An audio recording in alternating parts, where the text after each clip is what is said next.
Welcome to Desmond's Donders and the first part of our 2019 roundup, or as YouTube call it, a rewind. The first part is going to be Lindsay's photos and photo diary, and the top 5 for this is her choice, her top 5 locations for 2019.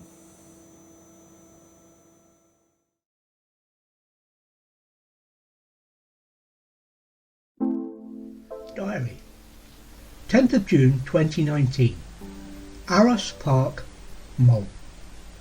We left the castle for the dread island of Mull.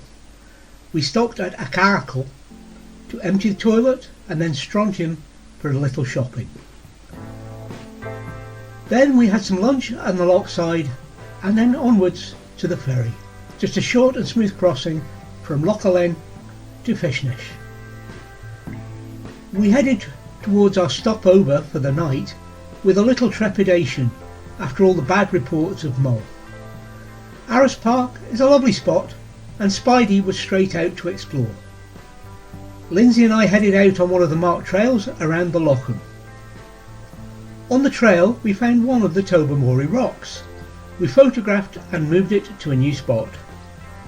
We returned to the van and had something to eat before heading down to the pier to look around. Then back to chill and relax before bed.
Skipness Castle.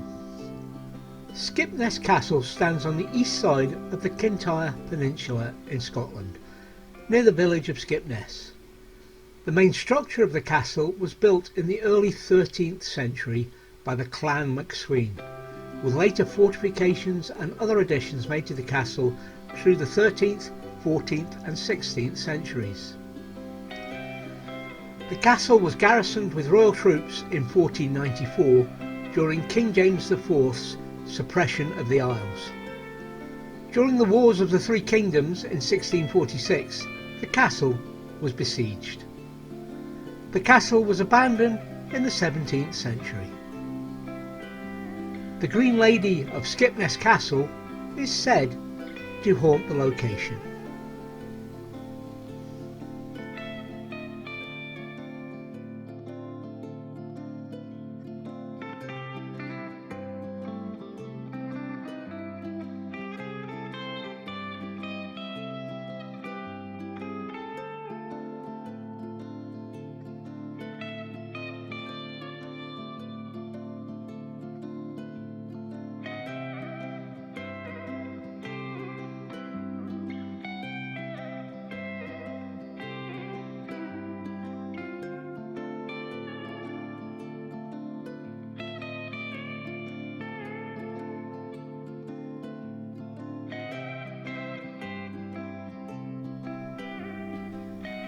5th of October 2019.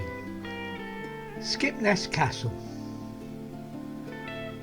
Let's talk about plans. Our original plan was to head for Crinnan, but as you see, that has changed. No idea why we really bother with a plan, so here's what happened. We decided to head for Crinnan as planned, and we turned it to a lunch stop and head for the ferry. At Crinnan we had lunch and a walk to collect a geocache. We spoke to the Mars, a sailing club, who were sailing their radio-controlled boats on the Lochen by the canal. We also watched a small boat come through the locks. Before heading to the ferry at Clonegg, I checked the CalMac app. The ferry is now leaving from Tarbet. We headed there. Lindsay spent some time exploring the shops while I listened to the radio. At this point, thinking about the ferry and Lindsay, Tarbet to Lochranza is after all an hour and a half, and Lindsay is not that good a sailor, especially on small boats. So the plan changed again. We decided to wait until tomorrow and head for Skipness instead. What a place! What a find, well worth a visit. Lovely old trees surround the car park, and an ancient avenue leads up to the castle and chapel beyond.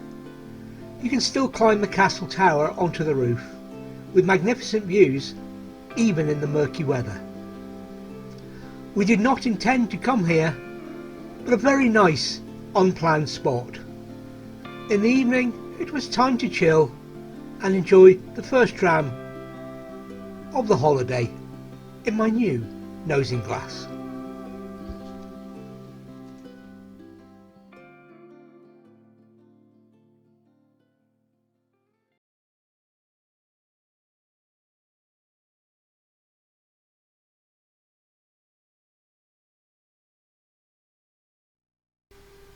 The Crinnan Canal.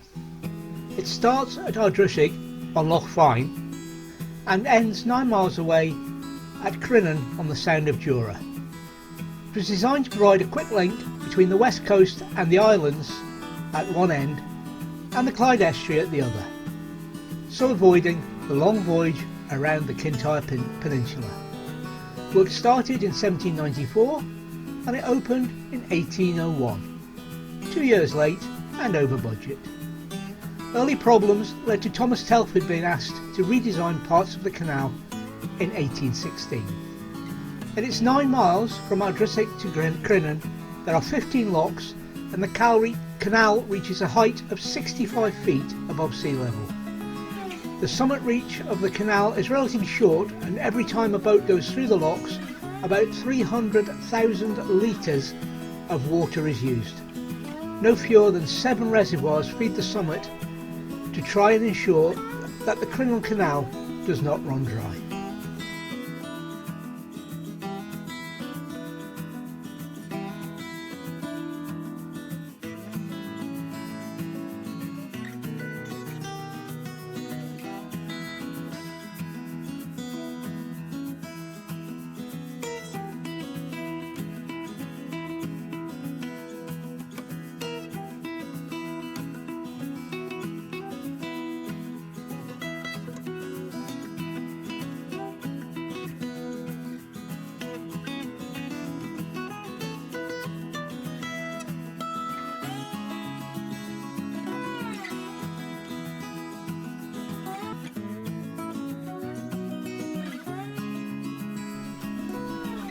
Diary, the 10th of October 19.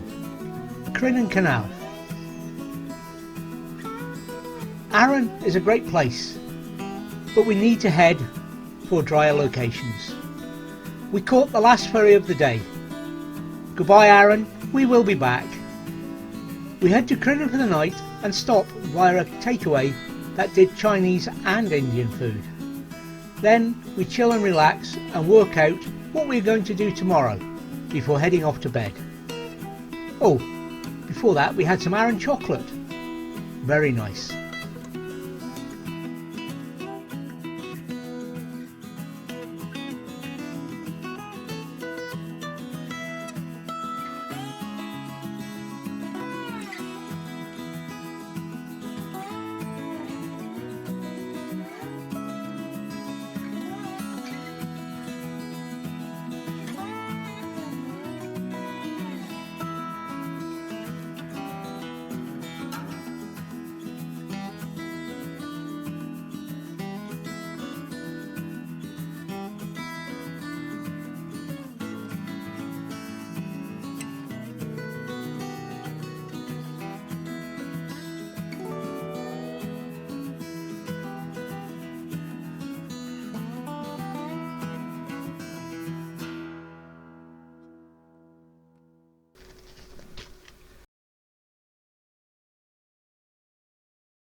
Then we headed back off to our planned car park at Machrie Moor. Here we intended to stop and head for the stones in the morning. Nope, Lindsay was straight off to visit the stones. Time to settle in and stay out of the weather.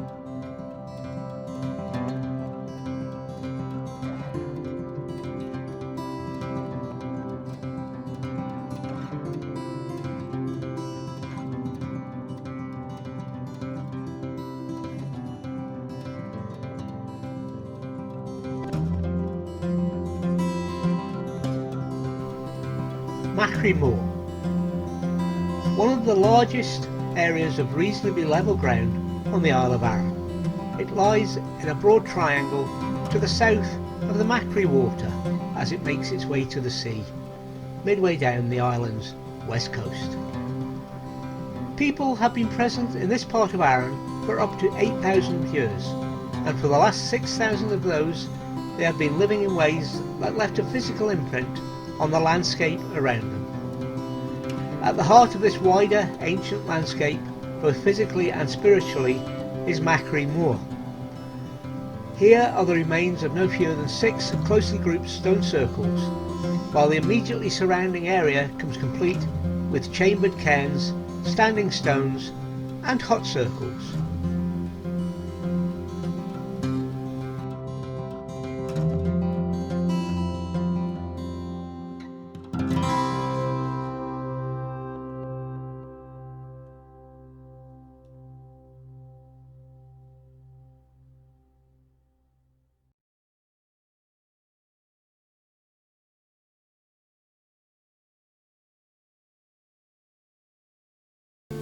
First of March 2019, Slattadale.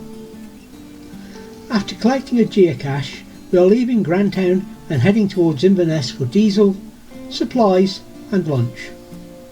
Stopping at Tor for LPG, we started heading for places west. We arrived at Slattadale to find a car and van already in residence. They left soon after we arrived. We relaxed into holiday mode, shot some video and photographs, and then it was time to be joined by a camper and another motorhome. At least they were all spread out. While Lindsay was making tea, 3 A-class motorhomes, a camper with jet skis and a 4x4 with the same arrived in the dark, mob-handed in convoy. It is now crowded. They proceeded to get parked up and find room for themselves. I wanted to finish up tea and move on, but was convinced to at least stay the night. We shut up shop and settled in to listen to some music before bed. A dram was required. Highland Park, Viking.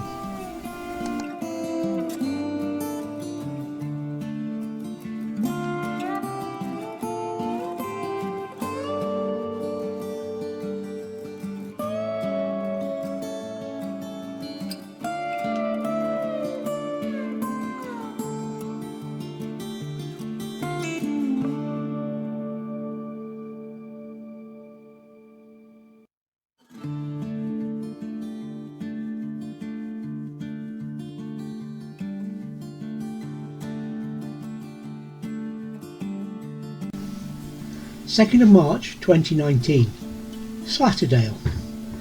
We had a nice morning. The invaders left early without making much noise. Lindsay went up to the Victoria Falls, a short walk from the park up, and I attempted to put a long wire into the trees for an aerial.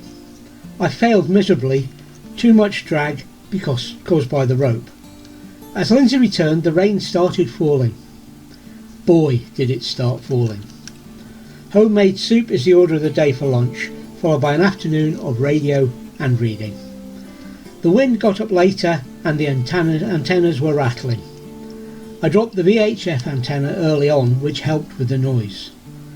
So we had an evening of music radio and podcasts.